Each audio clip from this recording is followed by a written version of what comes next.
jedhettiin barbaadan. Okay. Ani ergamaadha. Okay. Wangeelli kan kee Yesuusin ergamaadha. Wangeelli kan kee ergamaadha jedhu hin fudhattuumi. Adduma hin baafadhe. Lafanni waan jedhe na dhaggeeffadhu kaa. Na dhaggeeffadhu. Waan wangeela keeti quraana kiyyaa miti. Wangeelli kan kee Yesuusin ergamaa jedhe. Takka Phaawulos ergamaa yoo jedheen Yesuus ergamaadha jedhe. Yohaannis takka ergamaadha jedhe. Yesuus takka ani ergamaadha jedhe. Hin fudhattu. Hin filadha. Kun amma ilama silaasofneerra iddootti ani ergamaadha jedhe naa baase hin jedhe miti amma. Okay, si baase. Waan jedhe dubbii tana addaan naa baase. Bakka Yesuus maal addaan baasa? Okay, Yesuus ergamaa kan jedhees ani inni hin ergame kan jedhus ni jira. Abbaa biraa hin ergame kan jedhus jira. Saba Israa'elitti hin ergame bichatti hin ergame kan jedhu jira.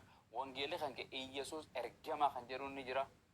Barattoonni isaa ergamaa kan jedhu jira. Kana hundan fudhattu.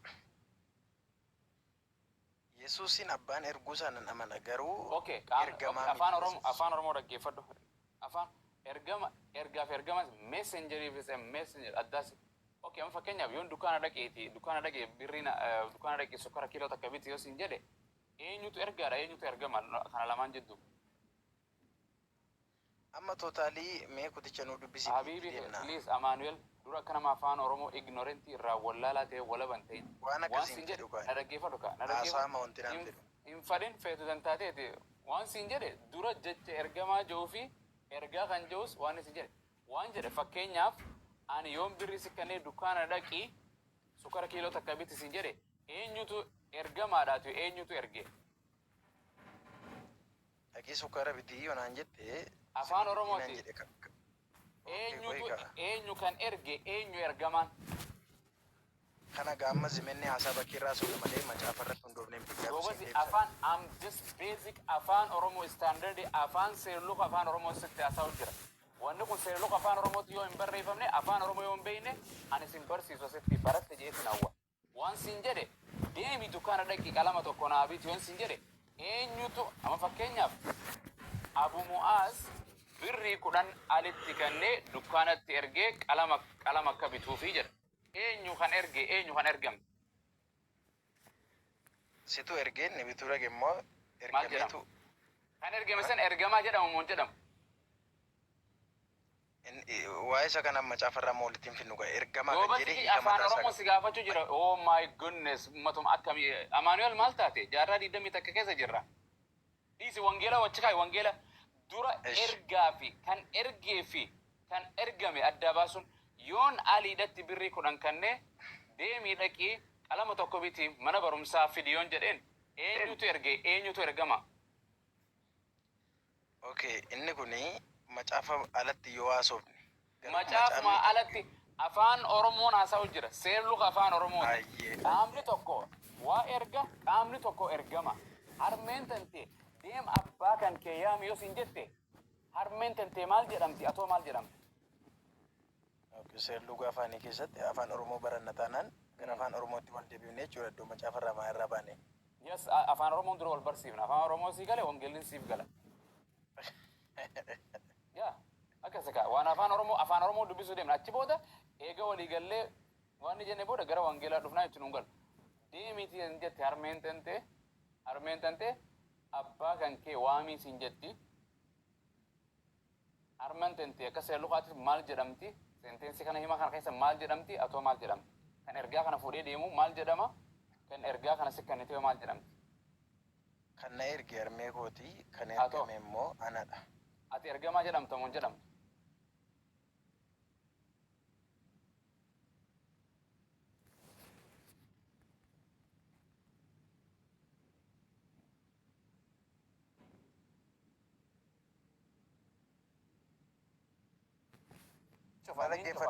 Wangeelli kuni waliigalle. Wangeelli kuni seerluq afaanii barreeffamu seerluq afaanii eeggatee hin barreeffamu. Inni qubeensaa guutuu ta'ee totoon irrattiin seerluq afaanii. Seerluq laal past tense, future tense, present tense waa hunda eeggatee seerluq afaanii irratti hundaa'ee afaan Oromoo irratti hundaa'ee barreeffamu hin barreeffamu. Barreeffamni arrara eegalee hin fudhadhu hin dubbisu asitti hin darbee dhisa sirraa. Ammata kana duratti. Inni kun seera afaanii eegee barreeffame dhaggeeffadhu. Seera afaanii alatti barreeffame. Dubbachiistu gartee noun, verb, goobas seelluu afaanii gulaalame guutatee eeggatee barraa'ee moo hin barrooyin? Eeggatee barraa'e jechaan jiran. Goobas kanaafuu seelluu afaaniitti deemna sii dubbisayyee. Yesuus Kiristoosiin eenyutu biyya lafaatitti erge? Waaqayyo abbaatu erge. Waaqayyootu erge. Eenyutu ergame biyya lafaatitti? Yesuus Kiristoos isa waaqa ture sanatu foon uffatee qaama namaa kana waan akkas sin gaafanne gara biyya lafaatti ergame. San sin gaafanne waan sin gaafatu maa dura deemte ibsa sin jedhe. Eenyutu Yesuus Kiristoosiin biyya lafaatitti ergeen sin jedhe. Waaqayyo abbaatu erge jechaan jira. Waaqayyo abbaatu erge. Kan biyya lafaatitti ergame eenyu? Yesuus Kiristoos. Goobas. Abbaan ergaadha kan ergame Yesuus. Miti? Makka allaqe. Thank you. Fixe sirra. Ragaan barbaadu. Thank you so much. Maal fitte? Deebiste. Maal fitte? Maaliin deebise? Irran deebiuli. Maal kana sin kaada malee Yesuus Kiristoos biyya lafaatti ergamuusaa sin kaadunne yoo guutanaan. Ergamaadha naan jette fittee bar. Ergamaadha siin hin jenne bare. Ofii keetti akkattai. Hin jenne uummanni irra deebi viidiyoo kana dhaggeeffadhu siif maxxansa. Akka barbaadeetti maxxansi. Ani Yesuus ergamaadha. Irra deebi anaa waasi keessa anaa si afaan keessa kaa'e ofiif jette. Yeroo 50 si dubbachuu hin danda'a. Isa nama dubbadde. Ani si yoo barbaade naa deebistee bar galatoomi sin jedhe. Amma waan biraatti si waan si gaafadha. Ka ergamaa otiif arragaa'uun barbaade ofiifuu deebiste jette. Abbaatu erge Yesuus ergamaadha naan jette. Yesuus ergamaadha. Jedhe mon jenne moo Ali jedhe mon jenne. Ofuma ofitti hin galchine. Jecha ani jedhu jecha nama dubbadde 50 si dubbe. Yoo barbaade anu waraabee si maxxansuu nan danda'a. Waan siin jedhu wangeelii kan kee Yesuusin ergamaa jedhamu hin jedhu. Amma ati hin jedhu. Iddootti ani Yesuus ergamaadha jedhee qofa naa baasiisin jedhee waan si jedhe waan wangeelli kan quraanaa mi bal'aadha quraanni kiyya kanaa bara wal fakkaatu ragaan fidattee olii gaddaa turte ragaan fidattee dhaggeeffadhu deebistee bara kallattii adda addaatiin inni na ergee na ancaaloo abbaa biraa hin bee dhufe ergameyoo eenyu gartee gara saba Israa'eel gartee duwwaan ergamee erga gartee jedhee dubbata ergamaallee kan jedhu siif kan nu deemu ergama Iyyesuus anamma evidensi macaafarra dhaabadhee si faana ragaa macaafarra Amaanuel wangeelli kan kee seera uumarraa ilaan kan mul'atu yaanes Iyyesuus ergamaadha jedhamu hin jedhu. Amma walumaa gala iddootti Yesuus ani ergamaadha jedhe goobasii kana sin gaafan hin jedhu naan jedhi amma fakkeenyaaf ol qabdee quraana kan dura qabdee sila quraanni kan kee Muhammad ergama jedhamu hin jedhu Muhammad nama jedhamu hin jedhu akkana yoo dhaan jette ana kallattu maani waan gaafatti si deebisi irra deebi'een si gaafadha wangeelli kan kee kakuu moofaarraa ilaan kakuu haarawatti mul'atu yaanasetti wangeelli kan kee Iyyesuus ergamaadha jedhamu hin jedhu. Meeddoo ergamaadha baasi. Hin jedhu ni jedha naan jedhi takka ani sitti amanaa miti wangeela kan kee ma Amaanuel maa rakkatta habiibi saa what's going on saafni kan kee kan 66 kun Yesuus ergamaadha jedhamu hin jedhu. Lafannitti ergamaadha lafa kaa'e naaf jechaan jira mane. Evidensi macaafan barbaada. Ani na dhaggeeffadhu ani eegale akka ani waan isin jedhu dhaggeeffadhu wangeelli kan kee Yesuus ergamaadha jedha an siifin kanna ati wangeelli kan kee ergamaa ni jedha. Ergamaadha dottee hin jiru. Baasi. Ayyee dhaggeeffadha. Okay Ibroota boqonnaa 3 dhaggeeffadhaa jiran. Ibroota boqonnaa 3 dhaggeeffadhu ka. Idas wangeela kee bakka fedhe irraa si dubbisa quraana kee bakka fedhe wangeela keeti. Okay amma siin Ibroota boqonnaa 3 lakkoofsa tokko naa bani. Atumaan dubbisa. Atis baasi maal isin kennin jiru. Ayyee. Akkas. Ibroota. Kana warra rakkana yaa rabbi.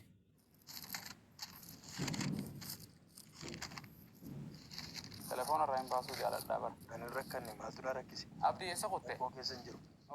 Isinii baasee rabsaa. Biqiloota sadii mee gara. Isinii baasee rabsaa. Mul'atu? Tokko ta'ee jira hin mul'atu. Amma xiqqaa keessa. Okay. Amma hunaa hin mul'ata. Ayyee. Hin jedhu naan jedhu wangeelli Ibroota boqonnaa 3 lakkoofsa takka.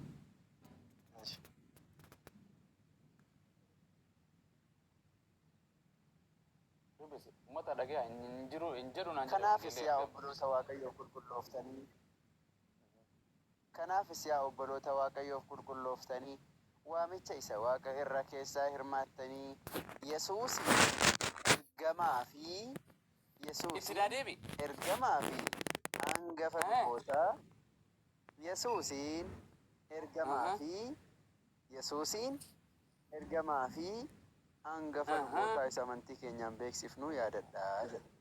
Ameen. Amaanu'el Waaqayyoon wajjin jira abbo. Rabbiillee nu dhagaan wajjin jira. Yesuusiin maali fi maali jedhe? Amaanu'el. Ergamaa fi hangafa kana jechuun sana dhaggeeffadhu. Kana jechuun siin hin jenne dura deebisi. Yesuusiin ergamaa fi na dhaggeeffadhu hin jedhini. Yesuusiin ergamaa jedhamu hin jedhu wangeelli kan kee feetu dantaatee ati gati ani michir. Yesuusiin ergamaa fi maal jedhe? Ergamaan sun isa kamidha? Yesuusiin jedhe. Yesuusiin ergamaa fi dhaggeeffadhu hangafa lubootaa. Waan si gaafadhe wangeelli kan kee Yesuusiin maal jedhe? Ergamaa inni jedhu kun ergamaa isa kan ergamoota sanaa miti. Obboleessa kan ku akkamii siika sansiitu ooti barataa iyyesu naaf hiiktee jechuudha komentatara maasanirra. Oh haleluuyaa. Waan si jedhe ati wangeelli Yesuusiin na dhaggeeffadhu wangeelli Yesuusiin ergamaa hin jedhu naan jette caafanni kun Ibroonni 3:1 takka Yesuusiin ergamaa fi kan jedhu kun jedhamu hin jedhu. Waan inni jedheef siinii kaa'ee waan inni jedheef siin gaafanne ani waan inni jedheef siin gaafanne wangeelli kan kee caafanni barreeffame Yesuusiin ergamaa jedhamu hin jedhu.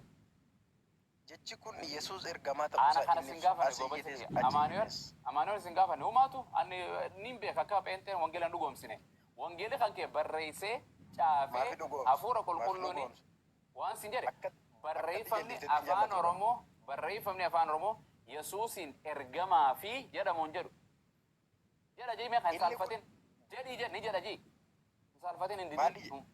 Jecha keetiin jedha jedhii keetiin hin jedhu. Hin jedhu jedhi. Jecha keetiin hin jedhu.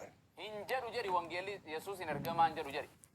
Akka xamma hiikaa jirtu kana. Aboo ani afaan Oromoon dubbisu jira goobazii hiikte Amaariffa siikuutti hin jiru Ingiliffa siikuutti afaan Oromiffaa macaafa kan keen dubbise hiikaa jechuun waan takka afaan biraarra to translate from one language to another.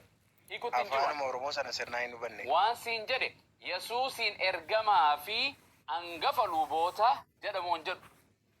Isa amantii keenya beeksifnuu yaadadha. Yesuusiin ergamaa fi jedhamu hin jedhu. Ergamaa isatti ergamaatti fudhatte sana miti asirratti hiikata sii. Aansan siin hin jedhe goobazii Yesuusiin ergamaa jedhamu hin jedhuun siin jedhe waan fedhaa jiru ni hiiktachi booda ni jedha jedhe achi booda naa hiiki takka hin jedhu jedhe. Maalinni maali hiitaa siinii kaawwaan macaafni kun jechuu barbaade. Goobas afaan Oromooti Amaariffaan naa hiiki Ingiliffaan naa hiikiin siin jedhe Yesuusiin ergamaa jedhamu hin jedhuun siin jedhe barreeffamni caafamee jiru ERGAMAA ergamaa jedhamu hin jedhu. Ergamaa isa inni jedhu iddoo kanatti jedhamu hin jedhu iddoo sansiin hin jenne ifirrakkin ergamaa jedhamu hin jedhu yaa maqaa wangeela keetirratti kijibi hin jedhu naan jedhi. Maafan kijiba? Kijibi hin jedhu jedhi barre. Okay, kijibi wangeela keetirratti kijibi wangeela keetirratti ayyee. Maafan kijiba? Ayyee dhugaa dubbadhu ni jedha jedhe ergamaa. Ati jedhetteef hin jedhu hin jedhe sii keenya. Okay. Ayyee lamaan kan wangeela keetirra kijibi irraa irrisi takka itti dabal hin jedhu jedhi takkaa ni jedha jedhi lamaanuma kana waan biraan jirtu. Ergama isa inni jedhe isa gara biyya lafaatti inni ergame. Okay, ustaad deemu gara Maatiyos 15:24 naa dhaqe amma. Dubbii Yesuusin dhageessa. Abdii bani. Maatiyos meeqa? 15:24.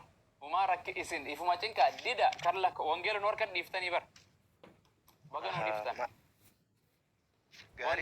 Wangeela keessa akka isin rukutu jirra bara Amaanu'el Quraanaa mi bara. Wallahi Quraanaa miti. Maal nu rukutu? Waa kan rukutamu jirtu nagartu hin jiru bakka wangeelli Yesuus ergamaadha waan jiru mul'ata. Ni mul'ata. Okay, dhaggeeffadhu gaamma. Dhaggeeffadhu. Ani immoo deebisee gartee inni immoo deebisee Yesuus dhaggeeffadhu. Inni immoo deebisee ani warra akka hoolota karaa irraa goranii mana Israa'el duwwaa badan mana Israa'elii badan duwwaaf malee hin ergamne kan jedhu kun eenyu? Yesuus tu'edhe. Maal jedhe? Inni immoo deebisee ani warra akka hoolota karaa irraa goranii mana Israa'elii badan duwwaaf malee hin ergamne jedhe. Hin ergamne jedheemi? Maal jechuu hiikoon waan kana? Isaaniin malee hin ergamne jechuun isaaniifan gara biyya lafaa kanatti dhufe jechuudha. Akkas hin jedhu waan sin jedhe sin gale. Duwwaa jechuun maali afaan Oromootitti? Qofaa jechuudha. Qofaa jechuudha. Fakkeenyaaf namni Amaanu'eel maqaan Amaanu'eel namni qabu tokko qofa yoon jedhe asirraa nama asirra jiru kanarraa dhugamu soba.